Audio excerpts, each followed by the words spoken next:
The storm hit harder than the forecasts predicted. Snow and ash howled through the alien sky, slamming into outposts threatening like angry fists. Inside the only heated tent on the ridge, Ethan Cole sat alone. His fingers hovered over the edge of a hot mug, steam rising slowly into the cold air that crept through every crack in the fabric walls. The heater buzzed, the lights flickered. Outside, the wind screamed. He checked his logs again. No life forms in a 10-mile radius. No movement, no signals. Just snow, rock, and cold silence.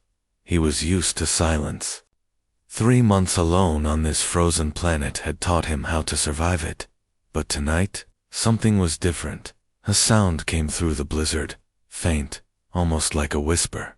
Ethan froze. He turned down the heater's hum and stood up slowly. His breath clouded the air as he stepped toward the tent flap. He heard it again, a voice, weak female. He hesitated. It was impossible. No one should be out there. Still, he grabbed his thermal coat and stepped into the storm. His boots crunched into thick snow as he moved down the ridge.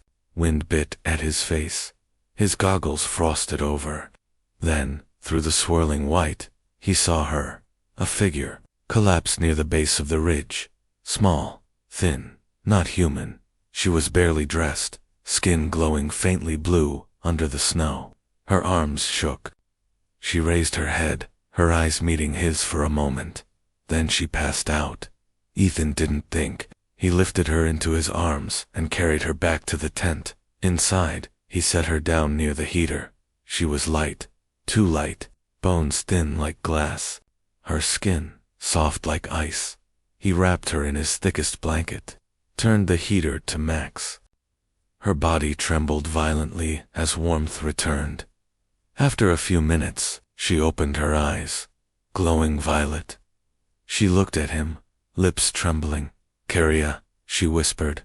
"I cold." Her voice was soft. Each word took effort. She wasn't speaking fluent English, but it was enough. Ethan stared, unsure what to do. He was trained in field science, not alien medicine. But he nodded, keeping calm. "You're safe," he said. "Stay warm. Don't move too much." She closed her eyes again, but her breathing slowed. Ethan moved to the other side of the tent. He grabbed another blanket for himself and sat down, back against the supply crate. She didn't say anything more, but she didn't have to. Hours passed. The wind outside grew stronger. Inside, only the soft hum of the heater and the gentle rhythm of her breathing filled the space. Ethan tried not to stare, but something about her felt strange, not dangerous, just different. Her skin glowed faintly, as if it absorbed the warmth. Her silver hair shimmered in the dim light. There were symbols on her arms, etched like tattoos, but shifting slowly, as if alive. He had never seen anything like her. He thought she was asleep, but when he looked again, she was staring right at him, not with fear, with curiosity. He looked away quickly. "Do you, need anything?" he asked, his voice quiet. She didn't speak. Instead, she reached out and touched the heater. The metal hissed softly. Her hand glowed brighter for a moment, then faded. He didn't understand what she was doing, but she seemed better, so he let it go. "Try to sleep," he said. He turned off the lamp and settled into his blanket. He had so many questions. Who was she? Where did she come from? How did she survive this storm? But answers would have to wait until morning. He closed his eyes. The storm howled outside. Then, the lights flickered again. The heater buzzed louder than before. His comms panel blinked once, then died. The radio gave off a sharp beep. Then silence. Ethan sat up. "What the?" He crawled over to check the systems. All dead. Power lines fine. Battery full. But nothing was responding. He felt it then. A presence. He turned. Carria was sitting up, watching him, not like someone waking from sleep, like someone who had never closed her eyes. Her glowing violet eyes met his again, calm, focused, intense. She tilted her head slightly. He felt a chill crawl down his spine. Something about her expression had changed. It wasn't fear, it wasn't weakness. It was something else, something he didn't understand, something human instinct could only describe in one word: warning.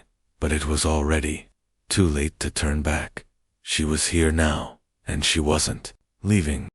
The storm still raged outside, but the silence inside the tent felt louder. Ethan sat frozen beside the dead radio.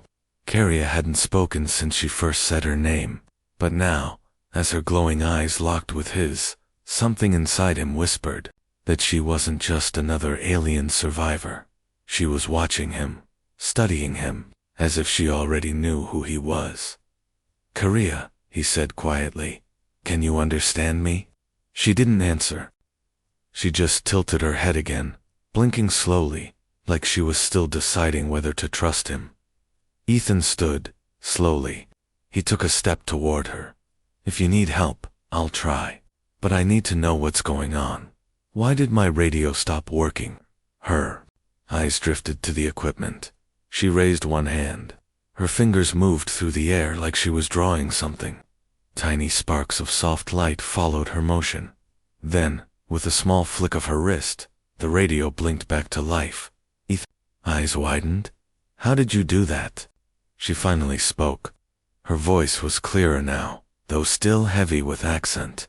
"You call it, broken. It was not." He stared. "It wasn't broken." She shook her head. "It was listening. I had to stop it." Ethan felt a strange chill. The radio had been transmitting, listening. Who was it listening to? Why? He asked. Caria looked down. Her hands tightened around the blanket. "I not come here by accident," she said. "I looked for you." That made his heart stop. For a moment. "Me," he said. "Why?"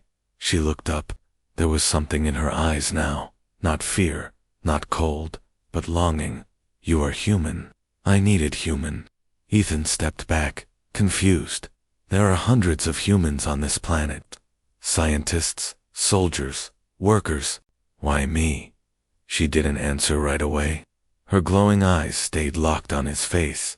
Then she whispered, "Because I heard you." Ethan blinked. "Heard me?" "In the dark," she said. "In the cold place between stars. Your voice was bright." He had no idea what she meant, but her words felt real, deep, like something more than science, like fate. Cut. Rhea placed one hand on her chest. "My kind. Feel thoughts. We don't speak like you. We send feelings. I felt yours. Clear, sad, alone, but warm." Ethan didn't know what to say. She had felt him, through space. Was that even possible?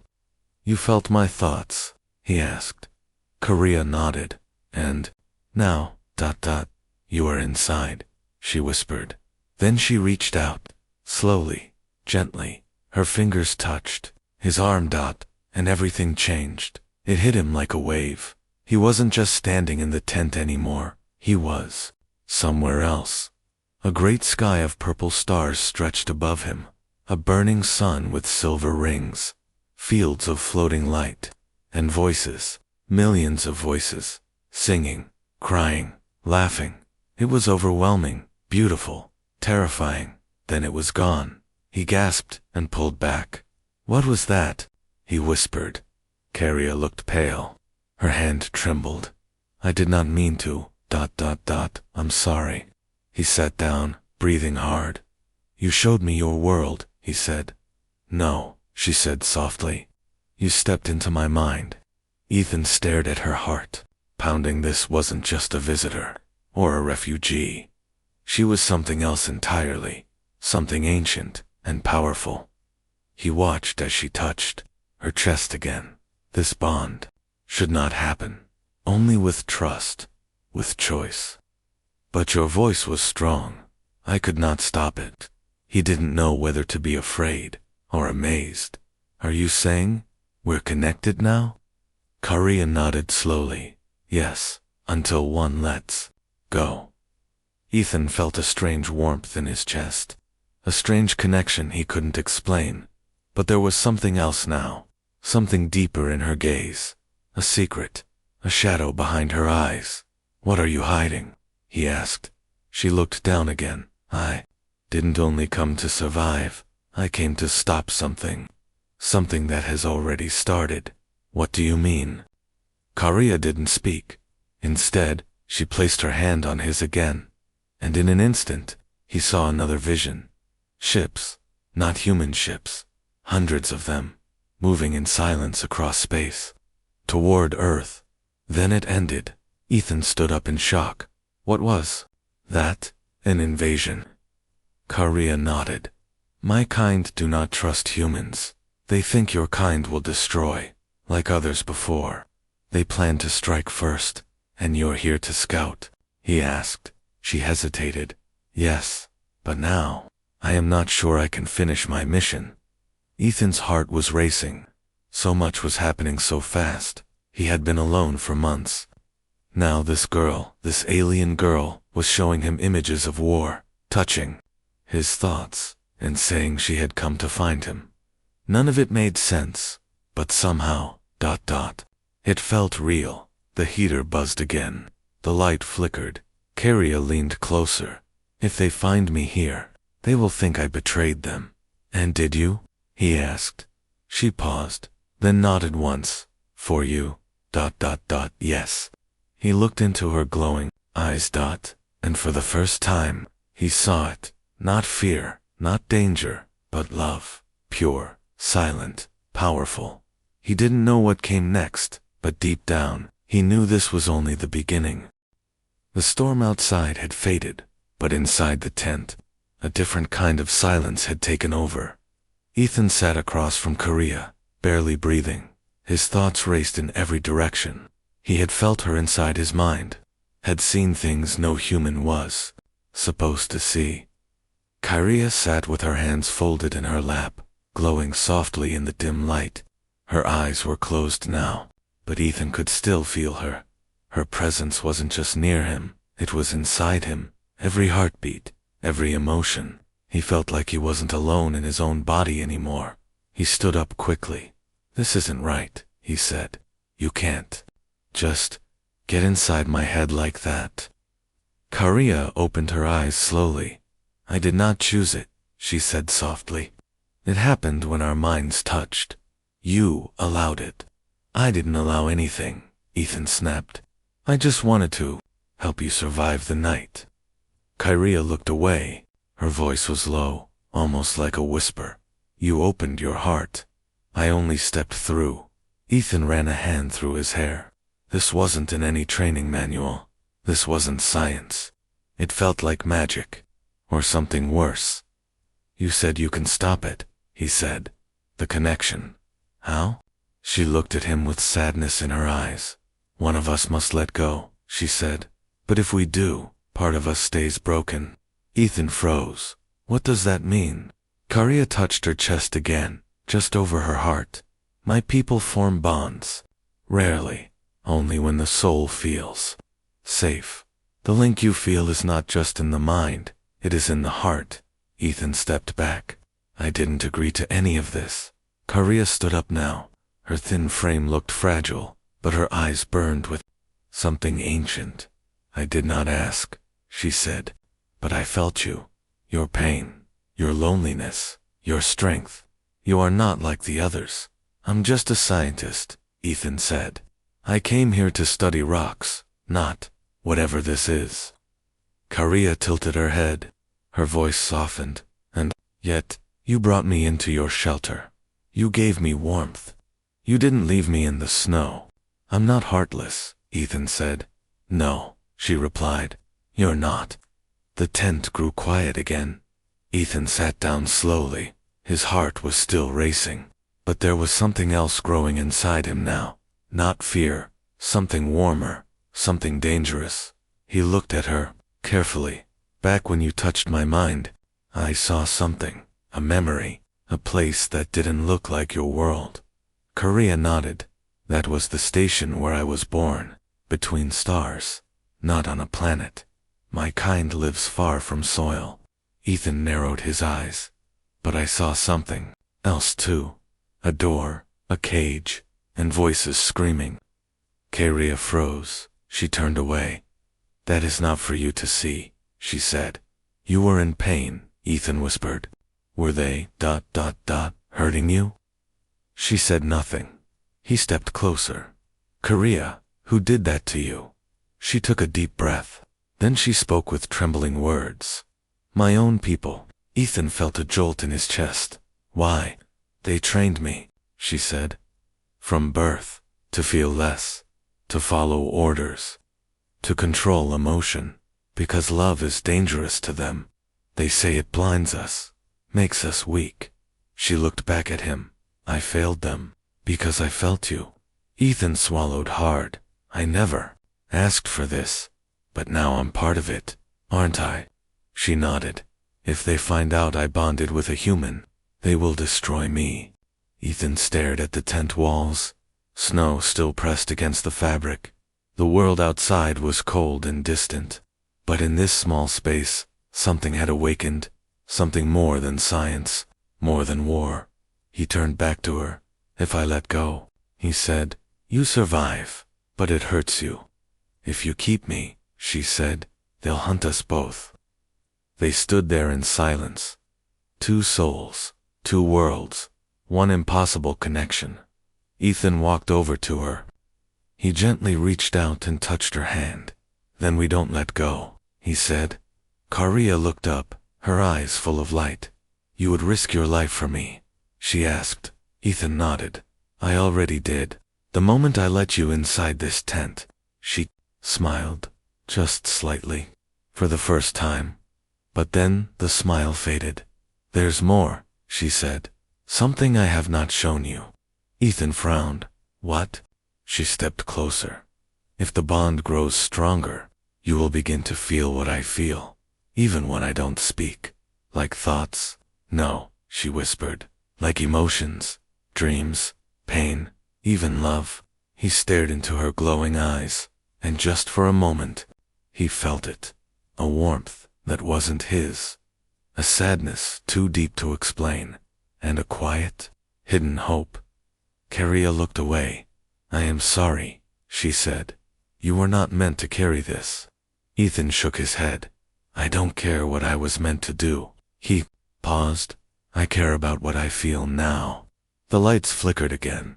This time, the heater shut off completely. Ethan looked down at the panel. All power was gone. Karia stepped toward the wall of the tent. They found me, she said. Her voice was calm, but her eyes were afraid. Who? Ethan asked. She turned slowly. My people, they are near. Ethan clenched his jaw. Then, we run. Karia nodded. But where? He stepped beside her. Anywhere. As long as it's together. The wind had stopped. But it wasn't peace. It was the silence before the danger. Inside the tent, the heater was dead. The light was gone. Only the soft glow from Karia's skin lit the space now.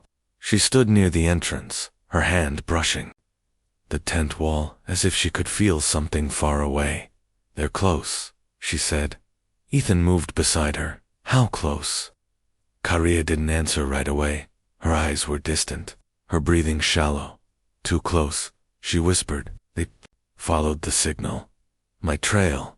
They'll be here by night. Ethan looked at the frozen world outside. No shelter, no cover, just snow and sky. He turned back to Karia. We need to move. She didn't respond. Instead, she reached for her side. Her hand trembled. Ethan stepped forward quickly. You're hurt. Karia shook her head. No, it's not injury. It's the bond. She touched her chest again, right over her heart. Every time I feel more, you feel it too. And it weakens me. Ethan stared at her. The connection they shared, it wasn't just in their minds. It was something deeper. It was draining her. You need to break it, he said. If it's killing you, let it go. But she looked up at him with eyes full of quiet fire.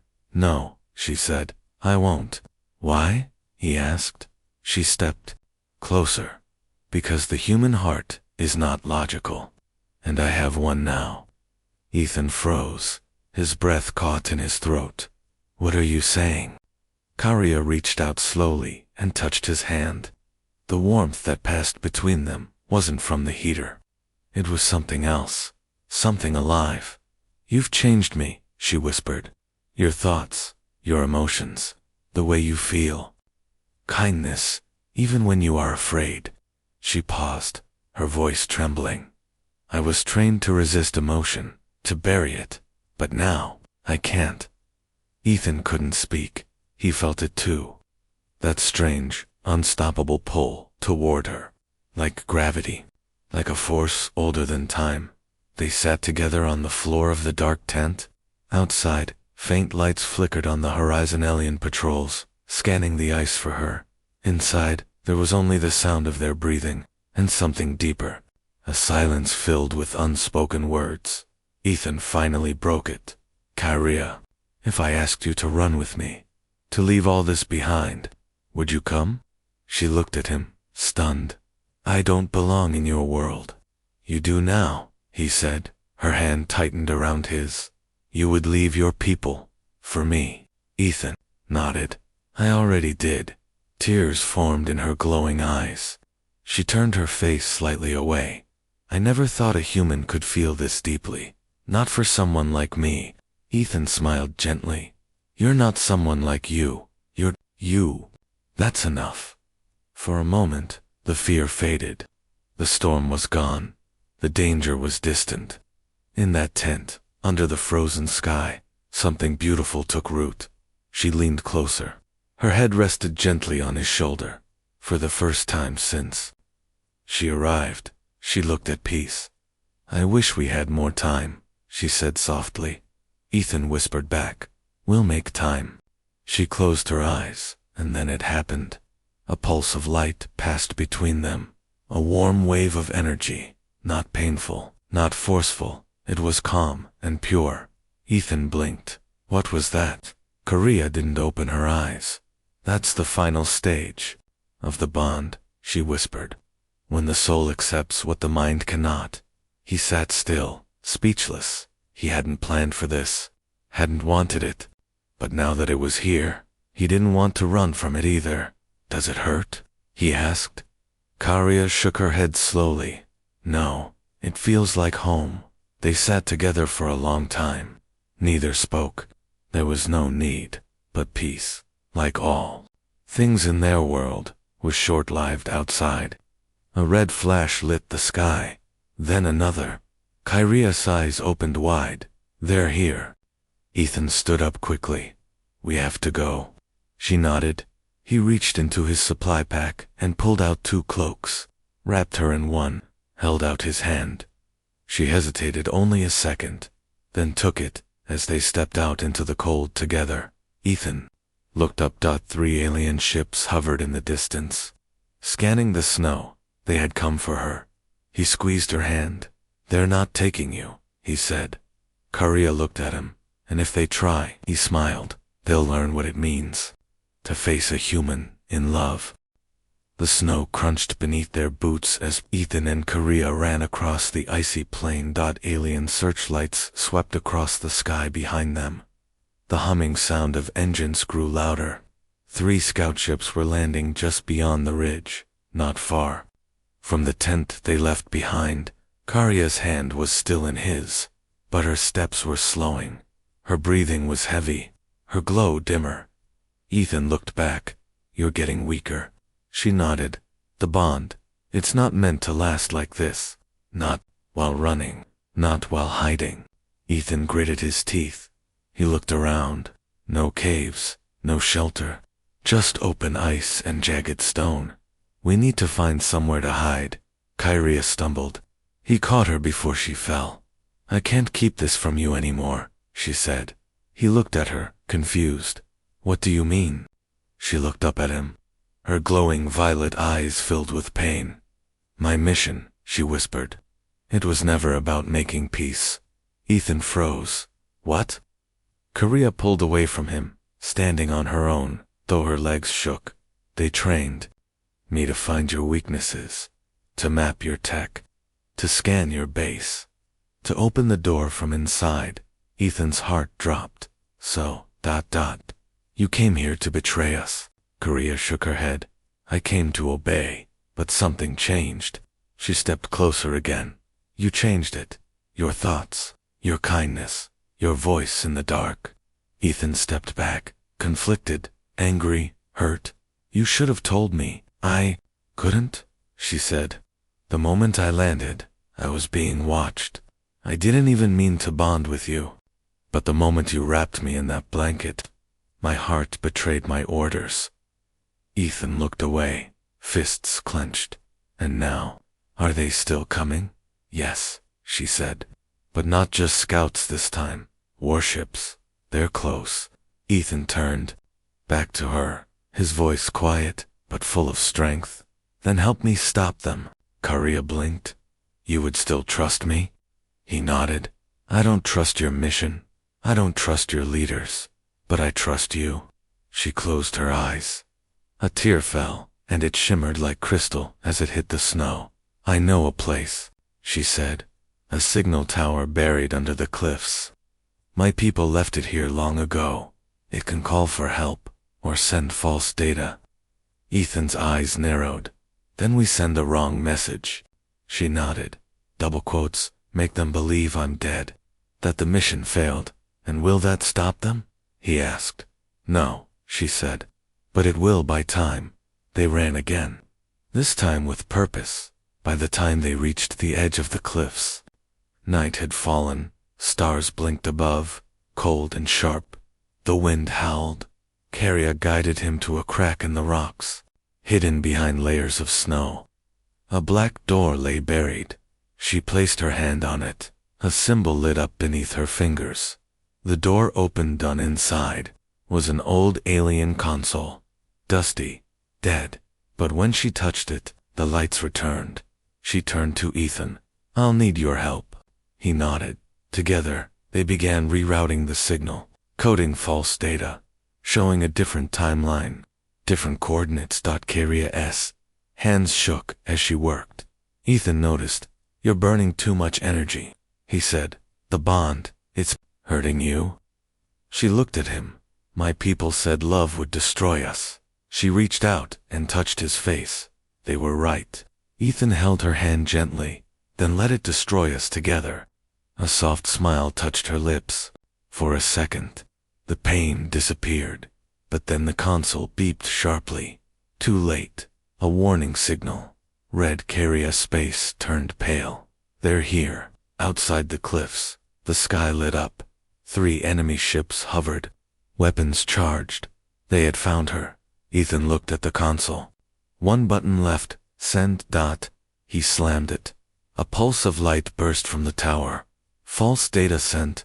Her death, confirmed. But the ships didn't back off. Korea whispered. They're scanning. They don't believe it. Ethan turned to her.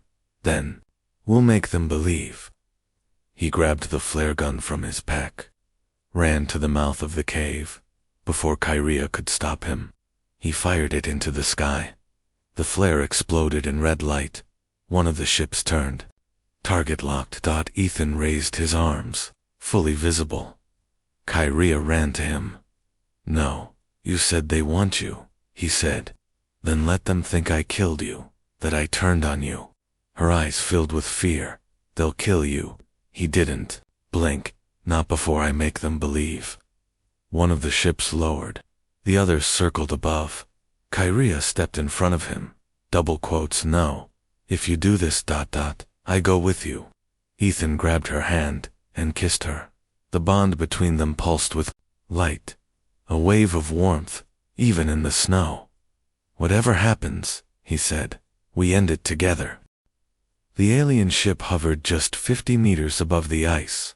Its blue searchlights sliced through the darkness like blades. Wind swirled around Ethan and Korea as they stood together, exposed, on the open ridge. They had nowhere left to run. Ethan's hand never left hers.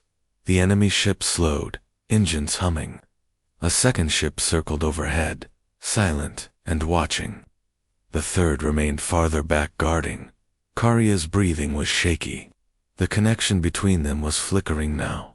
The bond was being stretched to its limit. "They're scanning me," she whispered. "They know I'm alive." Ethan stepped forward. "Then we lie to their face." A panel opened on the belly of the nearest ship. A figure descended slowly, floating down in a metal suit that shimmered like liquid glass. Its head was smooth, no eyes, no face, just a voice that echoed in the air. "Karia of Variant 13, you have broken protocol. The bond is unauthorized. The mission is compromised." Karia stood taller, though she was shaking. "I made a choice. You were not permitted to choose." The alien turned to Ethan. "Human, you have interfered with an interstellar operation. You will be erased." Ethan didn't flinch. He stepped between Karia and the figure. "No, you'll have to go through me." The alien paused, then raised. Its arm, a glowing blue weapon, formed at the end of its wrist. Energy built up, humming like a storm. Karia shouted, "No." She stepped forward. But Ethan stopped her. He turned back to her, eyes calm. "You gave me your warmth. Now let me give you my fire." He turned again, and ran straight at the alien. The first blast hit near his feet, knocking him down, but he kept going. He pulled a charge detonator from his coat, one of the emergency explosives used for clearing ice caves. He had 2 left. He armed it in his hand. The alien fired again. Ethan threw the device. It exploded with a flash of white heat, knocking the alien back. "Now, Karia," he yelled. She raised her hands. Energy pulsed from her palms. For a moment, her body glowed like the stars above the ship above them tilted. Systems failing her. Power, once hidden, now surged. But she fell to her knees. The bond was breaking her apart. Ethan ran back to her, grabbed her before she hit the ground. "You can't use that much," he said. Tears streamed down her face. "I didn't want this. I just wanted to find you, to feel something real. But they won't let me." He held her close. "They don't decide what's real. We do." More ships appeared on the horizon. Smaller, faster, reinforcements. They were out of time. Ethan looked up at the sky. Then something blinked red in the clouds. A signal. He smiled. "Human fleet is here." Karia looked up, confused. "I sent a beacon before we left the tent," Ethan said. "Loban, coded in Earth linguistics. Took hours to reach orbit, but they heard me." From the clouds, a roar came down. 2 human gunships burst through the sky, engines blazing, missiles locked. The alien ships reacted too slow. One exploded mid-air, another crashed into the ridge, the rest scattered dots. Rhea watched in awe, as the humans fought not just for territory, they fought for her, for them. Ethan held her tighter as the first human soldiers landed near them. They surrounded the pair, weapons up, but Ethan raised his hands. "She's with me," he said. "And if you shoot her, you shoot me too." The squad leader stepped forward, a scarred woman with cold eyes. "Is she hostile?" Ethan looked down at CA's single quotes or IYA. She looked up at him. "No," he said. "She's the reason you're all still alive." The leader hesitated, then lowered her weapon. "Then let's get the hell off this rock." They lifted Karia onto a stretcher. Ethan never left her side. As the dropship rose into the sky, Karia whispered, weak but smiling, "You fought for me." He brushed a strand of silver hair from her face. "No," he said, "I chose you." The human dropship soared above the frozen cliffs. Inside, Ethan sat beside Karia. She lay wrapped in blankets, her body weak, her glow dim, but her hand was in his, still warm, still holding on. He never let go. Outside the window, alien wreckage burned across the snow. Human fighters patrolled the sky. The fleet had arrived in full force. Karia opened her eyes slowly. "Did we win?" she whispered. Ethan leaned closer. "We survived. That's the only victory that matters. She smiled faintly. You sound like one of us. He shook his head gently. No. You sound like one of us now. The medic nearby checked her vitals, frowned. Her energy field is collapsing. Whatever tech is inside her, it's burning out. Carria reached for Ethan's hand again. The bond. It's too strong now. Too deep. My kind wasn't meant to love like this. Ethan held her close. I didn't fall in love with your kind.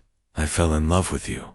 Tears gathered in her eyes. She tried to speak, but the words faded. Ethan turned to the squad leader. She needs help, not machines. Something more. The woman nodded slowly. There's a lab on the orbital station. We'll do what we can. The dropship docked with the fleet's main ship, the Valiant. Ethan carried Carria himself, through the halls, past soldiers who stared in silence. A human man, carrying an alien girl. Not as a prisoner, but as someone he loved, and no one stopped him. Doctors ran scans. Analysts asked questions. Generals made reports, but Ethan didn't care about any of it. He stayed beside her, day and night, until one day, her body stopped glowing completely. Machine screamed. He grabbed her hand and begged, "Don't go." Tears ran down his face. I don't care where you came from, or what you were meant to be. You were mine, and I was yours. Carria didn't move. He laid his head on her chest, breath shaking. The room fell quiet. Then, he felt it. A single pulse, soft, faint, but real. He looked up. Her eyes opened. No glow. No light. Just life. She whispered one word. Home. Ethan smiled through tears. You're safe. She nodded. And I chose you. Every second, even when it hurt. They embraced. No more war. No more fear. Only each other. 1 week later, fleet returned to Earth orbit. A press conference was held. Leaders spoke about peace, about the failed alien attack, about the message Carria had helped forge. Not with weapons, but with love. Ethan stood beside her at the podium. The world watched, and when a reporter asked, "Why did you trust her?"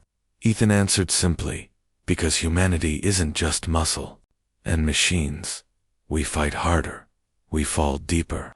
And when we love, we don't let go." Another voice asked, "What if they come back?" Ethan smiled. "Then humanity will stand, side by side, with those who chose us. And we'll say what we always do when someone underestimates the human heart." He looked at Ka RIYA and said it clearly. Humanity says F yeah. In a quiet field outside the launch base, Carria sat under a tree, looking up at Earth's blue sky. Ethan sat beside her, their hands still linked. She leaned against his shoulder. "What happens now?" she asked. Ethan smiled. "Now we live."